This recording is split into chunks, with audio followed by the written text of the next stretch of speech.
నమస్తే రమగారు. నమస్తే జయ. రమగారు, వసంత పంచమి ఈ రోజు యొక్క విశిష్టత. మాఘమాసం రాబోతోంది కదా. అవును. మాఘ శుద్ధ పంచమిని వసంత పంచమి లేదా శ్రీ పంచమి అంటారు. ఫిబ్రవరి 14వ తారీఖు బుధవారం నాడు మాఘ శుద్ధ పంచమి ఉన్నది. అయితే ఈ శుద్ధ పంచమి ఇది వరకట వసంతకాలం ఇక్కడి నుంచే మొదలవుతుందని కూడా చెప్పేవారట. ఎప్పటిదో మన ముందు చాలా తరాల ముందు, చాలా కాలం ముందు ఇలా జరిగేది. క్రమంగా మనకి ఈ ఋతువులు అవి అవతలకి జరగటం మొదలుపెట్టి మనం దీన్ని వసంతం అనకుండా మాఘం ఫాల్గుణం కూడా ఇందులోనే ఉంటాయి. గజం కేవలం 4,500 రూపాయలతో 165 గజాల భూమి కేవలం 8 లక్షలు మాత్రమే. మనకి మాఘము ఫాల్గుణము శిశిర ఋతువుగా చెప్పుకుంటాం మనం.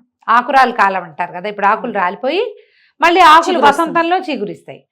ఆకురాలు కాలాన్ని అన్ని చిగురొచ్చే కాలం. కానీ ఇది వరకు ఈ కాలమే అదిగా ఉండేదట. ఎప్పుడో ఇప్పుడు ఈ మధ్యకాలంలో కాదు, అది కొన్ని యుగాలు అనకూడదు, వందల వేల తరాల క్రితం, బహుశా 100 తరాల క్రితం అట్లా జరిగేది. అందుకని దీన్ని వసంత పంచమి అని చెప్పేవాళ్ళు. సరే, ఏదైనా కానీ దీన్ని వసంత పంచమి లేదా శ్రీ పంచమి అంటారు. సరస్వతీదేవి ఈ రోజున జన్మించింది అని చెప్తారు కథ. సరస్వతీదేవి జన్మించిన రోజు. సరస్వతి అంటే జ్ఞానస్వరూపిణి, పుస్తకాలతోటి వచ్చేదే కాదు, ఐక్యూ, బుద్ధి, జ్ఞానము, జ్ఞానస్వరూపిణి. కాబట్టి సరస్వతి ఆరాధన ఈ రోజున చేయాలి. మనం మామూలుగా రెండోది ఎప్పుడు చేస్తాము? సరస్వతి పూజ మూలా నక్షత్రానికి చేస్తాం. మూలా నక్షత్రం అప్పుడు తప్పకుండా చేసుకుంటాం. దసరా అప్పుడు చేస్తాం. మూలా నక్షత్రం నాడు అందరూ చేసుకుంటారు. అప్పుడు కూడా మనం అక్షరాభ్యాసాలు చేస్తాం. ఇప్పుడు ఈ రోజున కూడా అక్షరాభ్యాసాలకి చాలా మంచిది. ఏవైనా స్కూళ్ళు మొదలు పెట్టేటట్టయినా, లేకపోతే పిల్లల్ని స్కూల్లో చేర్చేది రోజైనా, చిన్నపిల్లల్ని చిన్నది వేస్తారు, అంగన్వాడీకి పంపించాలన్నా మంచి రోజు చూస్తాం కదా. శ్రీ పంచమి మంచిది. పిల్లలకి ఏదైనా కొత్త చదువు నేర్పించాలి, కొత్త విద్యలు నేర్పించాలి, సంగీతము, నాట్యము లాంటి లలిత కళలు, జ్ఞాన సంబంధమైనవి ఏవైనా సరే, కొత్త సబ్జెక్టులు, కొత్త కోర్సులు, కొత్త పుస్తకాలు, రఘువంశ కావ్యాలు చదువుకుంటారు చాలా మంది పెద్దవాళ్ళు. ఇప్పుడు సంస్కృతం చదువుకునే వాళ్ళు తక్కువ ఉన్నారు కదా. ఇది వరకు కావ్యపాఠం మొదలు పెట్టాలంటే వసంత పంచమి కావాలనుకునేవాళ్ళు. ఈ రోజున మొదలుపెట్టింది జ్ఞాన సముపార్జన వైపుగా పరిగెడుతుంది. మనం ఓడిపోం, గెలుస్తాం. ఏదైనా ఆర్ఆర్బీలు, బ్యాంక్ టెస్ట్లకు అప్లై చేసుకునే వాళ్ళు ఈ రోజున ఓమని మొదలు పెట్టుకుని వర్కులు మొదలు పెట్టుకోవాలి, చదువుకోవటం మొదలు పెట్టుకోవాలి. సిడబ్ల్యూఏ లాంటివి, హెచ్డబ్ల్యూఏ చేస్తారు, సిఈఎల్ చేసేవి, అందరికీ కూడా ఇది చాలా మంచి రోజు. తిరిగి ప్రత్యేకమైన పూజా విధానము అంటూ ఏం చెప్పబడలా. సరస్వతీదేవి పటం, వీణ వాయిస్తున్న పటం ఉంటుంది కదా, ఒక పటం పెట్టుకోవటము. మనం ఏ పుస్తకాలు అయితే మామూలు స్కూల్ గోయింగ్ కిడ్స్ ఉన్నా, కాలేజ్ గోయింగ్ కిడ్స్ ఉన్నా, మనమే ఏదో చదువుకుంటుంటే మన పుస్తకమే ఓ శ్రీకారమో, ఓంకారమో, లేకపోతే స్వస్తికో రాసి పసుపుతోటో గంధంతోటో కొంచెం కుంకుమ బొట్టు పెట్టి ఆ పుస్తకాన్ని అమ్మవారి దగ్గర పెట్టడం.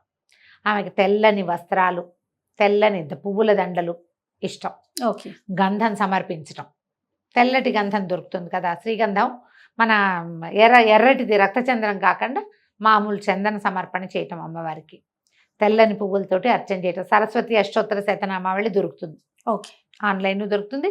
మామూలు మన పూజ పుస్తకాల్లో సరస్వతి అష్టోత్తరాలు ఉంటాయి. దసరా పూజల పుస్తకాల్లో తప్పకుండా ఉంటాయి. అష్టోత్తరం చదువుకోవటం. లేకపోతే సరస్వతి నమస్తుభ్యం వరదే కామరూపిణి విద్యారంభం గరిష్యామి సిద్ధిర్భవతు మే సదా, అలాంటి మే సదా శ్లోకమైనా సింపుల్గా చెప్పుకోవచ్చు. యాకుందేందు తుషారహార ధవళ అని అమ్మవారిని, ఆమె అందంగా ఉంటుంది, ఆమె సౌందర్యాన్ని వర్ణించేటువంటి ఆ శ్లోకాన్నైనా చెప్పుకోవచ్చు. సమీపంలో ఎక్కడైనా సరస్వతి దేవాలయాలు ఉంటే మనం ఏదైనా ప్రత్యేకమైన చదువు, ప్రత్యేకమైనది మన పిల్లలకి చేయదలుచుకుంటే కనుక, మనం చేయదలుచుకున్నా కూడా సరస్వతి దేవాలయ దర్శనం అద్భుతమైన ఫలితాన్ని ఇస్తుంది ఈ రోజును చూస్తే కనుక. మనకి ఉంది వర్గల్, ఒకటి హైదరాబాద్ దగ్గరలో వర్గల్ ఉంది.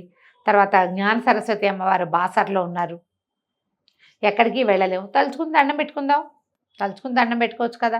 మనకి ఏ స్టార్టింగ్ లేదు, ఏమీ లేదు, ఏది మొదలు పెట్టట్లేదు. అయినా కూడా సరస్వతి పూజ చేసి పిల్లలతోటి ఒక నమస్కారం చేసుకుంటే పెరుగన్నము, కొబ్బరన్నము అలాంటివి నివేదన చేసుకోవచ్చు. తెల్లటి పాయసము, పాల పాయసం చేస్తాం పంచదారతోటి, అట్లా పాయస నివేదన కూడా చేసుకోవచ్చు. ఏవైనా పుస్తకాలు పంచిపెట్టచ్చు, రాసుకునేవి, చదువుకునేందుకు ఉపయోగపడే సాధనాలు ఎవరికైనా దానం చేయొచ్చు. మనం ఇప్పుడు ఎవరికైనా ఇవ్వాల్సి వస్తాము, ఈ రోజున ఇవ్వచ్చు. అవన్నీ మనకి ప్లస్ అవుతాయి, పాజిటివ్ ఎనర్జీ. అలా ఏదైనా చేసుకోవచ్చు. మనం మాఘ స్నానాలు మొదలు పెట్టుకుంటాం. మాఘమాసం తొలి రోజు నుంచి తలస్నానం చేస్తాం. తలస్నానం చేయాలా, మామూలు స్నానం చేయాలా, చాలామంది అడుగుతున్నారు. మాఘంలో ప్రతిరోజు శిరస్నానం మంచిది. అవును. చేయలేని వాళ్ళు మామూలు స్నానం చేసి పర్వదినాల్లో శిరస్నానం చేయండి. ఆదివారాలు, మాఘ ఆదివారాలు, ఈ వసంత పంచమి, రేపు ముందు ఒక రథసప్తమి వస్తుంది, ఇలాంటి ఏకాదశి, పౌర్ణమి, అలాంటప్పుడు శిరస్నానం మామూలు రోజుల్లో కంఠ స్నానం చేసినా మంచిదే. ఓకే. పొద్దున చేసే సూర్య నమస్కారంతో పాటుగా కొంచెం ఎండెక్కాక సరస్వతి పూజ చేసుకోండి. శ్రీ పంచమి నాడు మనకి ఏ చదువులు లేవు, పిల్లలు చదువుకునే పిల్లలు లేరు, అయినా సరే సరస్వతి పూజ మంచిది. మనకి రేపొద్దున ఏ అల్జైమర్సో ఏ డెమెన్షియానో ఏమిటో రాకుండా జ్ఞానం మనకి దాని మీద అంటే మా మెదడు మీద మనకి కంట్రోల్ ఉండేలాంటి అవకాశాన్ని ఇస్తుంది. సరస్వతికి సంబంధించిన స్తోత్ర పారాయణ చాలా మంచిది. ఎప్పుడు మనకి జ్ఞానం అవసరమే కదా మరి చివరి వరకు. ఎప్పటికీ జ్ఞానం అంటే చదువు ఒకటే కాదు కదా, మీరు మొదటే చెప్పారు కదా. అన్ని రకాల వాటికి ఇది ఉపయోగపడుతుంది. కాబట్టి ఈ పర్వదినాన మనం చేయవలసిన విధి విధానాన్ని పాటించడం మంచిది, శుభస్కరం. నమస్తే. నమస్తే జయ.